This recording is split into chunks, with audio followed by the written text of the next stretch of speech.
Bismillahir Rahmanir Rahim, Surah Qadr, Central Theme. In the preceding surah, it is pointed out that the revelation of the Qur'an was a great blessing in favor of the Almighty. The fact that it was safeguarded in written form to provide mankind with divine guidance is also referred to. Now this surah deals with the topic of the revelation of the Qur'an itself.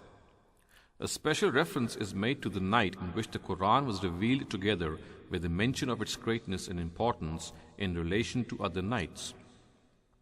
Although these matters pertain to the unknown and a complete understanding of their nature is not possible, yet any disclosed portion is always beneficial to the seekers of truth. The purpose of this delineation is to inform the people addressed that whatever attitude they adopt about this book, they must first seriously contemplate on a few realities. Firstly, this book is not the result of some human whim. It is part of a divine scheme and has been revealed under the direct surveillance of the Almighty Himself. Secondly, this event is not temporary or transient in nature. Everyone should be aware that it has taken place in a night in which important decisions are made and executed. This night is superior to 1,000 nights. Matters of paramount importance are settled and decided during it. Those who deprive themselves of its blessings cannot gain them in any other way. Thirdly, the book is totally free from any sort of evil interference from Satan, as the night in which it was revealed has been specially protected from his intrusions and interventions. Text of the surah. بسم الله الرحمن الرحيم إنا أنزلناه في ليلة القدر وما أدراك ما ليلة القدر ليلة القدر خير من 1000 شهر تنزل الملائكة والروح فيها بإذن ربهم من كل أمر سلام هي حتى مطلع الفجر. Translation of the surah. In the name of God, the most gracious, the ever merciful. Indeed, we sent it down in the night of destiny. And what do you imagine what the night of destiny is? Better is the night of destiny than 1,000 months. The angel and the spirit descend therein about all matters by the permission of their Lord. It is peace in its entirety. It remains until the appearance of dawn. Explanation of the surah. Inna anzalnahu fi laylatil qadr. Indeed, we sent it down in the night of destiny. In the previous surah, God's great blessing of providing guidance to His creation by revealing the Qur'an is mentioned. Now in this surah, without any prior introduction, it is stated that the Almighty had revealed it in the night of destiny. Though at first it seems that the accusative pronoun in the word anzalnahu does not have an antecedent, the placement of this surah after the previous one clearly indicates the antecedent. In fact, a little deliberation shows that this strongly supports the argument that every preceding surah has a deep, coherent relationship, intrinsic as well as extrinsic, with the succeeding one. The stress in the word inna, or indeed we, has a very special purpose. It is meant to dispel the doubt that the Qur'an is the result of a human endeavor. It emphasizes that the Qur'an is totally free from the evil inspiration and influences of Satan, as its opponents had contended. On the contrary, it has been solely revealed by the Almighty Himself to provide guidance and direction to mankind. Laylatul Qadr means the night in which matters are decided and their enforcement entrusted to angels. It is the same night referred to in the following verses of Surah Dukhan. Inna anzalnahu fi laylatin mubarakatin inna kunna munzirin fiha yufraqu kullu min amrin hakim inna kunna mursilin. We have revealed this Qur'an in a blessed night. Verily, by its means we are going to warn mankind. During this night all decrees of wisdom are assigned to the angels by our special command. Indeed, we were to send a prophet. Surah number 44, verses 3 to 5. If we reflect upon these verses, two of their implications become very clear. Firstly, the Almighty has fixed a glorious night to specially hand over His decrees to the angels, which are to be enforced by them in this world. Secondly, the commissioning of the Prophet Muhammad ﷺ, his warning to the Quraysh, and the revelation of the Qur'an are among the divine decrees entrusted to the angels during this night, which is a clear proof of the extraordinary significance of these events. They are a part of an important plan devised by the Almighty, which must reach completion. The verse does not mean that the whole of the Qur'an was revealed in a single night. All that it necessitates is that after a decision was made and the matter handed over to Gabriel, its first revelation took place during the night.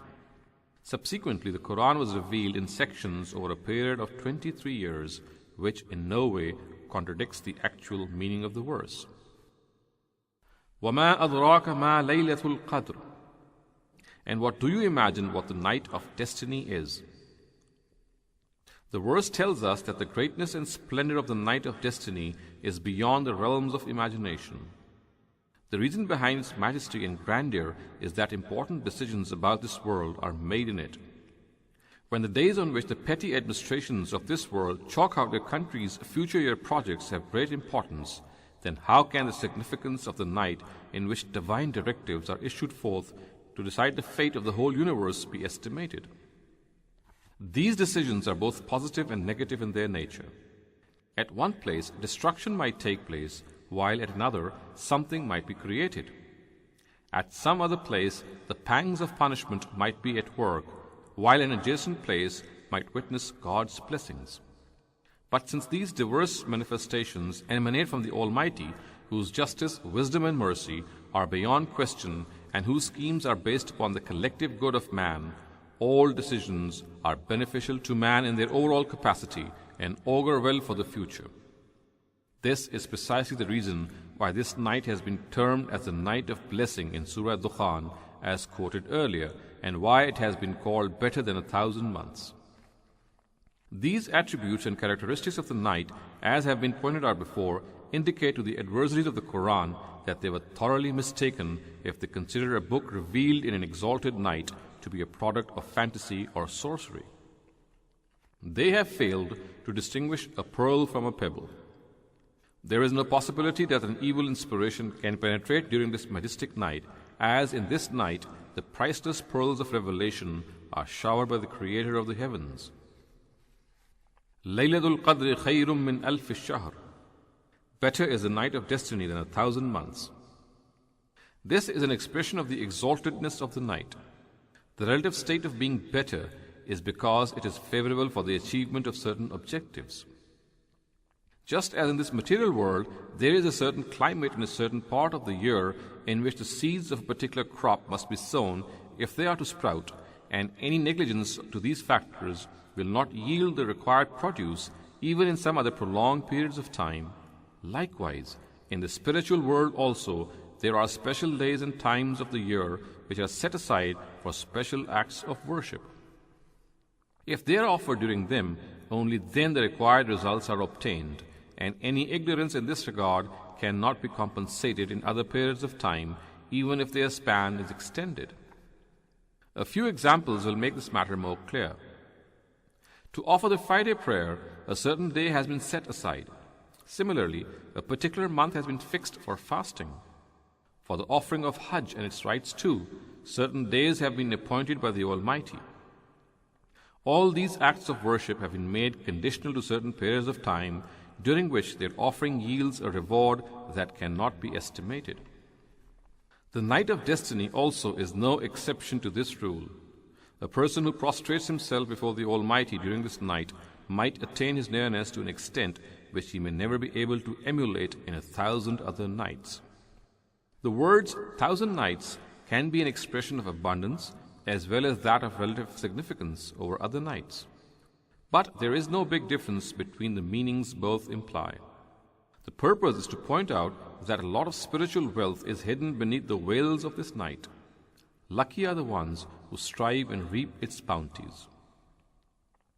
It is a universally acknowledged fact about this night that the revelation of the Qur'an began during it, and that this night occurred during the month of Ramadan, as mentioned in the following verses of Surah Baqarah. Shahru Ramadan alladhi unzila fihi al-Qur'an, or it is the month of Ramadan during which the Qur'an was revealed. Surah number 2, verse 185. As far as the question about the exact date is concerned, it is difficult to answer it due to some disparities found in the ahadith that deal with this subject. The only thing which can be said is that it occurred most probably during the last 10 days of the month. Due to the discrepancies in the ahadith which relate to this matter, some people have raised the question whether the night can occur in months other than Ramadan. Another question is that whether this night comes in every Ramadan or does it have a different span. A satisfactory answer to these queries can only be given if the concerned ahadith are critically analyzed and examined, which is beyond the scope of this exegesis. I have indicated these difficulties so that the learned scholars can deliberate over them. If the Almighty provides this writer with an opportunity to write his proposed treatise upon hadith, these questions may be tackled therein. تنزل الملائكة والروح فيها بإذن ربهم من كل أمر. The angels and the Spirit descend therein about all matters by the permission of their Lord. It has been mentioned before that during this night matters are decided and assigned to the angels for their enforcement. This verse is an explanation of this fact. In this night, Archangel Gabriel and other angels descend upon the earth to carry out the tasks allocated to them by the Almighty, as is also mentioned in the following verses. فِيهَا يُفْرَقُ كُلُّ مِنْ أَمْرٍ حَكِيمٍ أَمْرًا مِنْ عِنْدِنَا. Or, during this night, all decrees of wisdom are assigned to the angels by our special commandment. Surah number 44, verses 4 and 5. The word ar-ruh, or the Spirit, as is evident from the context, is used for Gabriel. His name is specially mentioned here because he occupies a very high rank among the angels. Salamun hiya hatta matla'il fajr. It is peace in its entirety. It remains until the appearance of dawn. This verse explains why the night of destiny is superior to 1,000 months. In the opinion of this writer, salam is the enunciative or khabar of a suppressed inchoative or mubtada. The complete sentence can be unfolded thus: hiya salam, or it is peace in its entirety. An inchoative is usually suppressed to emphasize the enunciative. Just as in the sentence Zaydun adl, or Zayd is justice, an exaggeration is implied by the word adl, or justice. Likewise, the word salam, or peace in entirety, also has a strong element of hyperbole in it. The word salam signifies safety and protection from every sort of risk and danger in general, and from any satanic interference in particular. Just as during the time of revelation, all passages into the world beyond space and time are sealed to block the penetrations of Satan and his army, as is mentioned at various places in the Qur'an, it looks as if during this night also these evil creatures are under divine detention till the rise of dawn. Hence, they are unable to acquire the secrets of this night and are unable to cause disruptions in the blessings of this night. هَذَا مَا عِنْدِي وَالْعِلْمُ عِنْدَ اللَّهِ وَعِلْمُهُ أَكْمَلُ أَتَمُّ. Or, this is from me, and true knowledge rests with God, and His knowledge is superior and more complete. Lahore, 13 March 1980 AD, 25th Rabiul Thani, 1400 AH.